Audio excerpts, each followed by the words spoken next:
നമസ്കാരം, മൂവി ബ്രാൻഡിലേക്ക് സ്വാഗതം. സംഗീത റിയാലിറ്റി ഷോയിലൂടെ പ്രേക്ഷകരുടെ ഹൃദയം കീഴടക്കിയ ഗായികയാണ് അമൃത സുരേഷ്. സിനിമയ്ക്കൊപ്പവും അനിയത്തിക്കൊപ്പം അമൃതം ഗമയ എന്ന തന്റെ ബാൻഡിലും അമൃത സജീവമാണ്. AG വ്ളോഗേഴ്സ് എന്ന യൂട്യൂബ് ചാനലും ഇവർക്ക് സ്വന്തമായിട്ടുണ്ട്. സോഷ്യൽ മീഡിയയിൽ സജീവ സാന്നിധ്യമാണ് അമൃതയും സഹോദരി അഭിരാമി സുരേഷും. ഇവരുടെ സന്തോഷങ്ങളും അമൃതം ഗമയുടെ വിശേഷങ്ങളും സോഷ്യൽ മീഡിയയിലൂടെ പങ്കുവയ്ക്കാറുമുണ്ട്. എന്നാൽ ഇപ്പോഴിതാ അമൃത നൽകിയ ഒരു അഭിമുഖമാണ് വൈറലായി മാറുന്നത്. തന്റെ ജീവിതത്തിൽ നേരിടേണ്ടി വന്ന വിവാദങ്ങളെക്കുറിച്ചും അതെങ്ങനെയാണ് തരണം ചെയ്തതും എന്നൊക്കെ തുറന്നു പറയുകയാണ് ഗായിക. വിവാദങ്ങൾ ഒന്നും ജീവിതത്തിൽ ബാധിച്ചിട്ടില്ല എന്ന് പറഞ്ഞു കഴിഞ്ഞാൽ അതൊരു നുണയായിരിക്കും. കാരണം എൻ്റെ കാര്യം നോക്കിയാൽ അറിയാം, എൻ്റെ ജീവിതത്തിൻ്റെ ഓരോ ഘട്ടത്തിലും കൂടെ ഉണ്ടായിരുന്നതാണ് വിവാദങ്ങൾ. അതിനെ കണ്ടില്ലെന്ന് നടിക്കാൻ ഒരു ഘട്ടം വരെ എനിക്ക് കഴിഞ്ഞിട്ടില്ല. കാരണം എന്ത് പറഞ്ഞാലും സംഗീതം എന്ന് പറയുന്ന ഒരു ക്രിയേറ്റീവ് സ്പേസ് ആണ്.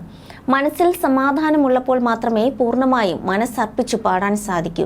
ഒരു സിനിമയിൽ പാട്ട് പാടാൻ ചെന്നാലും സംഗീത സംവിധായകൻ പറഞ്ഞു തരുന്ന ട്യൂൺ അനുസരിച്ച് മാത്രം പാടിയാൽ പോരാ. ആ സിനിമയിൽ അത് ഏത് രംഗത്തിലാണ് വരുന്നത്, ആ രംഗത്തെ ഇമോഷൻസ്, കഥാപാത്രത്തിൻ്റെ രീതികൾ, ഇതെല്ലാം നോക്കി വേണം പാടാൻ. അതിനൊരു പീസ് ഓഫ് മൈൻഡ് ആവശ്യമാണ്. എങ്കിലും ഒരു പാട്ട് പാടാൻ വിളിക്കുമ്പോൾ എന്ത് സമ്മർദ്ദങ്ങൾ ഉണ്ടെങ്കിലും സ്വാഭാവികമായും അത് ആ മൂഡിലേക്ക് വരികയും അത് പാടി തീർക്കുകയും ചെയ്യും. പക്ഷേ ഇപ്പോൾ ഞാൻ ചെയ്തുകൊണ്ടിരിക്കുന്ന ഈ മ്യൂസിക് ആൽബം പോലെ സ്വന്തമായിട്ട് ചെയ്യണമെന്ന് ആഗ്രഹിച്ച കുറേ കാര്യങ്ങൾ വിവാദങ്ങൾ കാരണം, അതുണ്ടാക്കിയ മാനസിക ബുദ്ധിമുട്ട് കാരണം മുന്നോട്ട് പോകാതിരുന്നിട്ടുണ്ട്.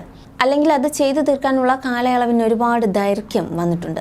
ഇപ്പോൾ കാര്യങ്ങൾ കുറേ മാറി. വിവാദങ്ങളോട് അത് ഏതറ്റം വരെ പോകുമെന്നും അതിൽ വീണ് കിടന്നാൽ എൻ്റെ പ്രൊഫഷൻ, എൻ്റെ ജീവിതത്തിൽ വരുന്ന നഷ്ടം എന്തൊക്കെയാണ് എന്ന് ഞാൻ മനസ്സിലാക്കിയെടുത്തു. അതുപോലെ മനസ്സുകൊണ്ട് പാകപ്പെടുകയും ചെയ്തു. മാത്രമല്ല, ഞാൻ നടത്തിയ പ്രതികരണത്തിനും ഒരു വലിയ വിഭാഗം ആളുകൾക്കിടയിൽ എന്നെക്കുറിച്ചും എൻ്റെ ജീവിതത്തിൽ നടന്ന കാര്യങ്ങളെക്കുറിച്ചുമൊക്കെ ആളുകൾക്കുണ്ടായിരുന്ന ധാരണകളും കുറേ മാറിയിട്ടുണ്ട്. സമൂഹ മാധ്യമങ്ങളിൽ വരുന്ന കമൻറ്റുകളിൽ നിന്നും അത് വ്യക്തമാണ്.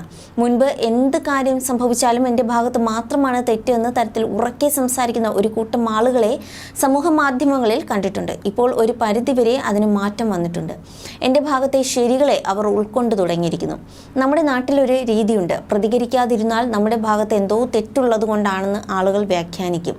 പ്രത്യേകിച്ച് അതൊരു സ്ത്രീയാണെങ്കിൽ. ഞാനത് മനസ്സിലാക്കിയത് ഞാൻ എൻ്റെ ജീവിതത്തിൽ എന്താണ് സംഭവിച്ചതെന്ന് തുറന്നു പറഞ്ഞപ്പോഴാണ്. നല്ല രീതിയിലുള്ള തുറന്നു പറച്ചിലുകൾക്ക് എത്രമാത്രം പ്രാധാന്യമുണ്ടെന്ന് അന്ന് ഞാൻ തിരിച്ചറിഞ്ഞു. അത് മനസ്സിൽ തരുന്ന സമാധാനത്തിന് ഒരു ആർട്ടിസ്റ്റിനെ സംബന്ധിച്ച് വലിയ മൂല്യമുണ്ട്. ഇന്ന് ഞാൻ അത് അറിയുന്നു. ഏത് അവസ്ഥയിലൂടെയാണ് കടന്നുപോയതെന്ന് പൂർണ്ണമായും തുറന്നു പറഞ്ഞില്ലെങ്കിലും എന്താണ് സംഭവിച്ചതെന്ന് കുറേയെങ്കിലും തുറന്നു പറഞ്ഞത് എനിക്ക് വലിയ ആശ്വാസം നൽകി. ആ വെളിച്ചത്തിലാണ് മുന്നോട്ട് നീങ്ങുന്നത്. പക്ഷേ എല്ലാത്തിനും ഉപരിയായി വേദികളാണ് ഇത്രയും വലിയ വിവാദങ്ങൾക്കിടയിലും തകർന്നു പോകാതെ എന്നെ പിടിച്ചു നിർത്തിയത്. വേദികൾ തരുന്ന ഊർജം അത്രമാത്രം വലുതാണ്.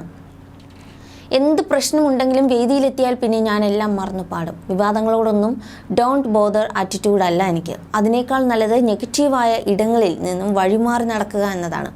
എന്തെങ്കിലും കാര്യത്തിൽ ഇടപെടുമ്പോഴോ ഏതെങ്കിലും ഇടങ്ങളിൽ ചെന്ന് പെടുമ്പോഴോ ഒരുപാട് വിഷമിക്കുന്ന നെഗറ്റീവായ കാര്യങ്ങളാണ് നടക്കുന്നതെങ്കിൽ അവിടമോ അവിടെയുള്ളവരെയോ എനിക്ക് വേണ്ടിയുള്ളതല്ല എന്നാണ് ഇപ്പോൾ ഞാൻ ചിന്തിക്കാറ്. അതിന് എത്ര വലിയ കാര്യമോ ഇടമോ ആണെങ്കിലും സഹിക്കാൻ കഴിയാത്ത അൺകംഫർട്ടബിളായ ഇടമോ വ്യക്തികളോ ആണെങ്കിൽ അതൊന്നും നമുക്കുള്ളതല്ല എന്ന് ഭഗവാൻ തരുന്ന സൂചനയാണ് എന്ന് ഞാൻ കരുതുന്നു.